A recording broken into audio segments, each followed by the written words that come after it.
There's a good-looking Cincy. Yeah, hello, sir, Mr. Nerd. Hello, If you're sir. nasty. So his question here is, for YouTubers that get figures sent to them free and early to review, do you trust their opinions on the figure? Well, there's more. Or do you value the opinions of YouTubers that you know are spending their own money on the figure? Ooh. So do you have any immediate thoughts on that, or do you want me to just jump into it? Go ahead. Yeah, so I will say, honestly, I might not be the best person to speak on this topic because I'm not, there's not a few, I might not be that in tune with the newer figure market, and like, I don't have like a certain amount of reviewers that I constantly watch on a basis. I will say though, on the surface, I do feel like someone's opinion that you know that actually went out and paid their hard-earned money for something, their reputation has a little more credence. I don't think you have like the threat of it being influenced in any way. But ultimately, it basically comes down to character. I mean, you watch certain people's content because not only are you entertained by it to some degree, but you also find value in it. And I think part of that value would be that you can trust their opinions. So if that happens to be a YouTuber that does get their product for free, or at least like an advanced kind of review situation, I think that you can be okay with what they're selling you in a way, just based on your experience with their other videos. And then when you obviously, if you take their opinion for face value and buy it for yourself, and you're kind of in line with what the review they gave, then you build like a trust. Yeah, there. definitely. Yeah, I kind of feel the same. Like if you watch a review channel constantly, I think you're going to trust their opinion more. But yeah, I mean, somebody going out and spending their hard-earned money and reviewing a figure, I would probably lean towards them a little bit more. And then also, again, it is knowing that reviewer and their channel and seeing how they think and if you can relate. So yeah, I mean, it could go both ways. Ed, do you have anything to say about this topic? Yeah, like I think like there's, you're watching it, so you develop your own opinion on it, even though he's like explaining this is the best product ever. You're watching the product, you're seeing what he does to it, how he shows all the points of articulation and stuff like that. In the end, whatever his opinion is on it, it might affect you, but some stuff he's pointing out might just not connect with you in the same way, and you end up making your own opinion.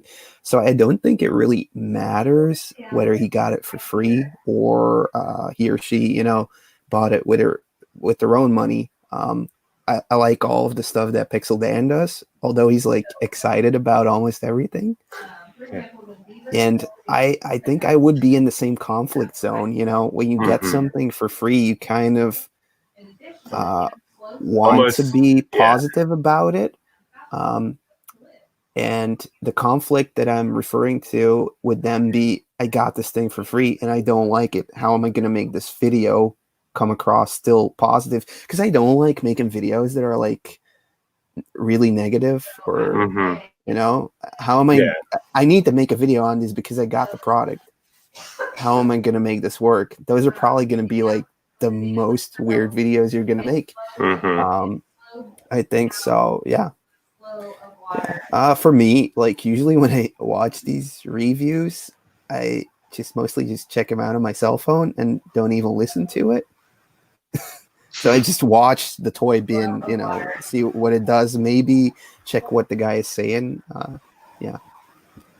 The cool thing is, whenever Pixel Dan has it, he has the product like 2 weeks before it even comes out. So he got it, in order to review and to create a buzz, because his audience connects with that toy line, or the people sending it in. No, it connects with that.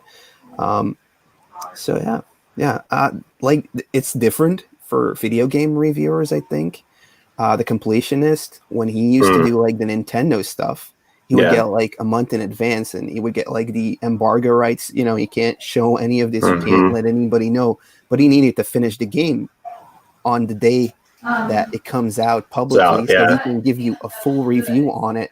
Now it's possible to do a full review on a toy if you have like 4 hours, you know, do a standard review. But when you want to do this for a game, like say for an RPG, you need like days to like really work everything out.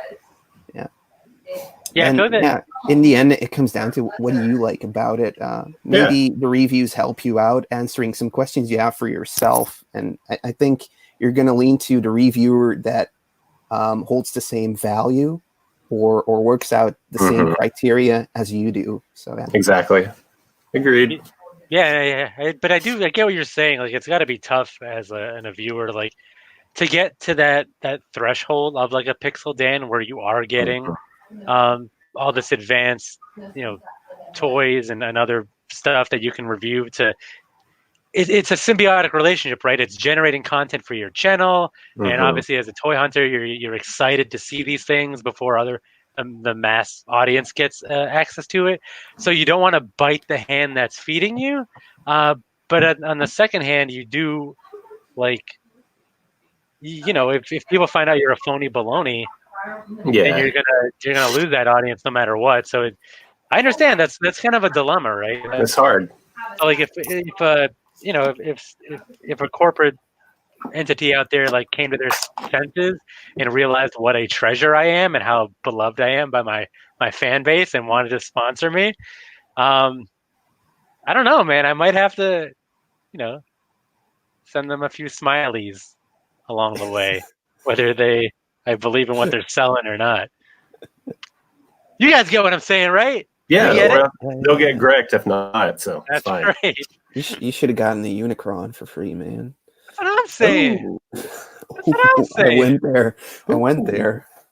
Speaking of reselling, I did think about buying 2 with the thought of selling 1 down the line, but man, that's a big risk. That's a spicy meatball. Yeah, that's you know, that would have been a $1,200 investment. And imagine like some YouTuber, some really big YouTuber reviewing it and saying this is the worst toy ever. You could never get rid of that thing. Oh yeah. Exactly. So be done. So anything that cuts my bottom line, don't trust those guys. Only go to the reviewers that line my pockets. I love it.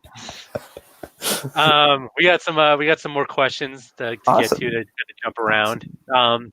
Let's see. I think there was one early on. I want to make sure I do my best to get to everybody's, just so we're not. I see. Let's do it. Here's one right here, very early on. Ooh. You guys Let's go first. Chime in on that. I'll go first. My favorite comic hero would have to be Gambit from X-Men. Faux show. Yep. Just love him. I mean, I grew up Raging Cajun. And my family's from Louisiana, so it kind of works, you know. Yeah. I've been there. Comic book wise for me, Spider-Man. Yeah. Classic, I know, but classic. Like Can't him. go wrong. Yeah, I mean, not to take Ed's answer, but Spider-Man's always kind of been my guy. I think I don't want to get too like, it's not philosophical, but like, you know, I don't want to talk it up like I'm this big like comic. He was, or at least he was. You know, he was young. He was a teenage superhero. You can, you know, totally tie into the whole him being like a high school student. Like I think that was relatable. At least when I got into like Spider-Man, I was younger, but still, just like school in general, kind of balancing those two lives. And I think everyone would love to have some kind of like superhuman ability and apply it to their actual boring, mundane lives, you know, in certain situations. So, and just, you know, he's a fun character. He's a funny character, super likable. And like I said, you know, he's trying to get the girl. He's trying to get, you know, the good grade, like all that stuff that we're all doing in this rat race of life. A little less now that I'm married. I'm not really chasing skirts like I used to. Not that I ever really did. If only I could use my YouTube celebrity nowadays. My God. But they'll be everywhere. everywhere. Everywhere. The Greco groupies. So I just think he's a really fun character, and he really has like an eclectic collection of superheroes, villains, super villains. So yeah, man, Spider-Man's the everyman, and we've been blessed with some really killer movies, and some bad ones too, like 3. Toys, games, comics, all of it. Yeah.